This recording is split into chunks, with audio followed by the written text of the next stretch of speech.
तो कैसे आप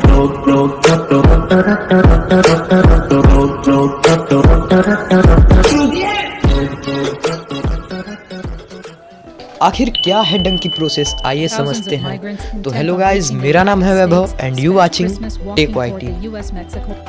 विथआउट वीजा किसी देश में इलीगल तरीके से एंट्री करना यानी बैकडोर एंट्री करने की प्रोसेस को ही डंक की प्रोसेस कहा जाता है। अब सवाल ये उठता है कि लोग ऐसा करते क्यों हैं। तो देखो दोस्त, इसका आंसर सिंपल सा है। कई सारे कंट्रीज के वीजा के लिए कई सारे अलग अलग रिक्वायरमेंट्स की आवश्यकता होती है जिसको लोग फुलफिल नहीं कर पाते हैं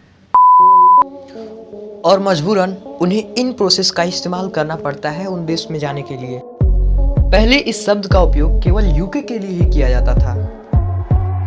यूके तक जाने के लिए पहले लोग शेंगन जोन का वीजा ले लेते थे, जो 27 यूरोपियन कंट्री का एक ग्रुप है। लेकिन अब डंकी प्रोसेस का इस्तेमाल कई अन्य देशों में भी जाने के लिए किया जाता है। अब इस प्रोसेस का इस्तेमाल लोग अमेरिका जाने के लिए भी करते हैं। वे लोग जो एक्सपोर्ट कराने का काम करते हैं लोगों को, उन्हें डोंकर्स कहा जाता है।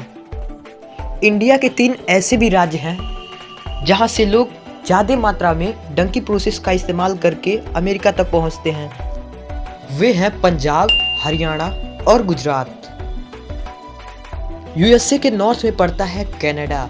यूएसए और कनाडा के बॉर्डर का जो टेम्परेचर होता है वो -40 डिग्री सेल्सियस तक का होता है। इस कारण से लोग उस रास्ते का उपयोग न करके साउथ से ही आते हैं।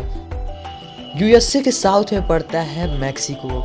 मैक्सिको के पास में ही पड़ते हैं ब्राज़ील और इक्वाडोर, जहां का वीज़ा लेना काफ़ी आसान होता है। यहां तक कि 2019 के पहले इक्वाडोर में विथआउट वीज़ा भी लोग जाते थे। ब्राज़ील और इक्वाडोर से 1000 किलोमीटर तक का एक लंबा सा सफ़र तय करना होता है मैक्सिको तक पहुंचने के लिए। भाई हम अमेरिका डोंकी का तरह आए थे भाई। और ये सफर इतना आसान भी नहीं होता है। लोग कैसे भी करके ब्राज़ील और इक्वाडोर से कोलंबिया तक तो पहुंच जाते हैं, लेकिन आगे का सफर काफी खतरनाक होता है। कोलंबिया और पनामा के बीच में एक 100 किलोमीटर का एक घना सा जंगल पड़ता है, इसमें कोई भी सरकारी अथॉरिटीज नहीं होते हैं। इसके बाद मैक्सिको और यूएसए के बीच एक लंबा सा दीवार आता है जिसे पार करना काफी कठिन होता है। लोग कैसे भी करके वहां तक तो पहुंच ही जाते हैं। अब जब लोग यूएसए का बॉर्डर क्रॉस कर जाते हैं तो अपने आप को बॉर्डर पेट्रोल के हवाले कर देते हैं और असाइलम सीख करने के लिए उन्हें कोर्ट में जाना पड़ता है।